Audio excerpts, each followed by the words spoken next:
Duck keeps quiet.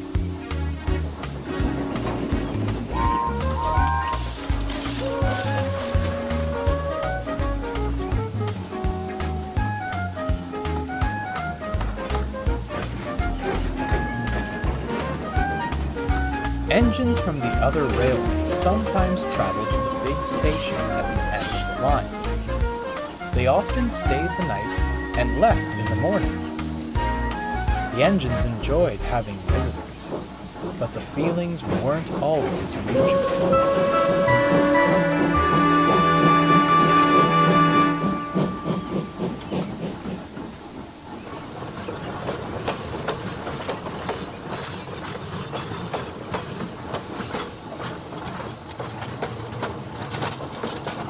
One evening, Duck and Gordon were talking to a visitor at the sheds.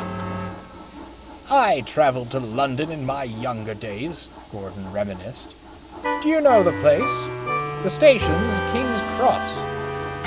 "King's Cross?" spluttered the engine. "London's Euston. Everyone knows that." "Rubbish," said Duck. "London's Paddington. I used to work there." "I can assure you," replied the visitor, "as I was named after it, the station is indeed Euston."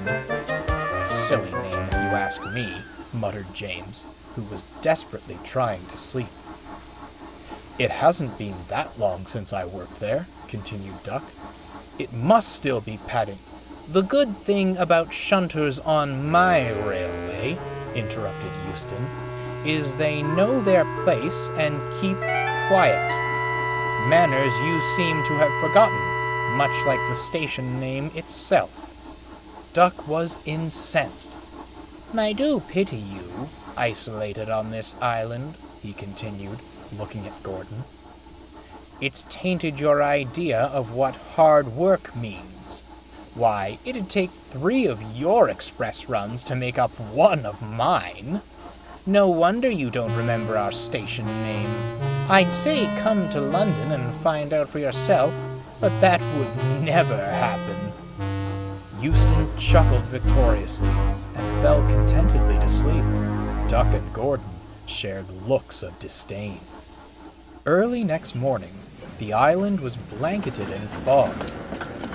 Duck was carefully preparing the morning trains and had brought Euston's coaches to the platform.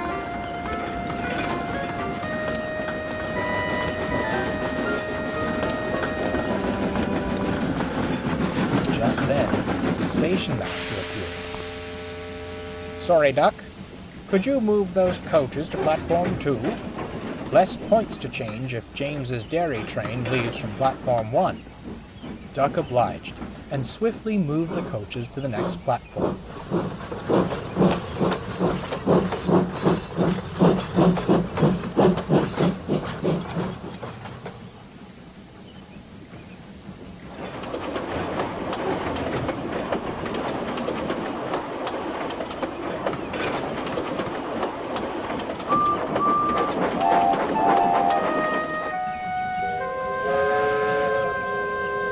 Just shunted the milk tankers in place when Euston came snorting crossly through the fog. He backed down into the station, but not onto his coaches.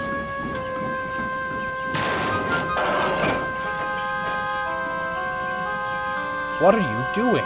quizzed Duck. "Preparing for my train," Euston flatly replied. "What does it look like?" "But that's not your train," Duck tried to explain. "I thought I made myself quite clear," Euston interrupted with gritted teeth, "about shunters keeping quiet. Now be off with you." "Can you believe it?" Duck fumed to his driver. "Well, if that's what he wants, I'll stay quiet. He can learn his own lesson.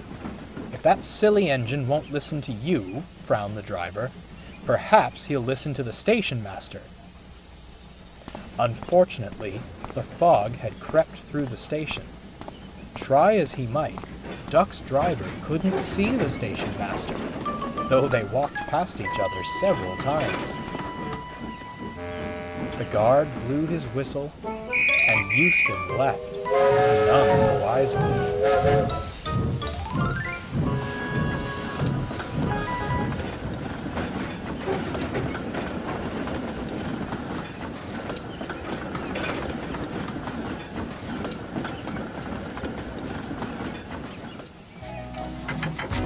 Duck returned to the sheds, still feeling lost. No surprise Euston ignored me about his train, considering he wouldn't listen about the proper station name. "Humph," sniffed Gordon. "You could both do with listening to me on that matter. It is very clearly King's Cross."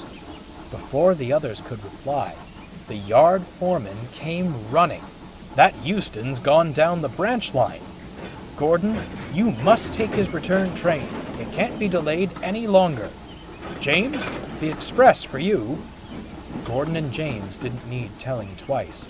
They sauntered excitedly away. "Can I help, sir?" asked Duck. "Go and fetch the works train. The crews must inspect the rails. You can take the milk tankers to the dairy, then bring that silly engine back. The fat controller will have words for him, I'm sure." Soon, Duck arrived at the junction. Percy, who'd been halted with his trucks until the line could be inspected, was telling Euston just what he thought of big engines taking branch line vacations. Euston was speechless. "Some minor repairs needed," announced the foreman, "but safe enough to proceed. On your way, Duck." Duck wasted no time and set off up the branch line with the milk tankers.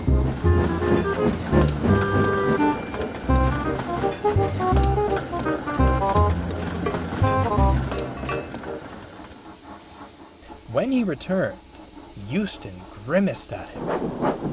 "Well," he demanded, "aren't you going to say something about this mess?" "Certainly not," smirked Duck. "Us shunters know when to keep quiet." The fat controller certainly didn't keep quiet. He left Euston's controller with no doubt what he thought of his engine's etiquette. And at last, the outspoken visitor left, completely silent. "I do feel partially responsible, sir," sighed Duck. "Some engines will never listen, no matter how hard you try," replied the fat controller. "You did what you could, and helped rectify the situation. I'm proud of you." "There is one thing I wish you'd stay silent about," muttered Gordon. "I'm telling you, it's Paddington," insisted Duck. As the engines argued again, the fat controller chuckled and hurried to his office, where he knew it would certainly be quiet.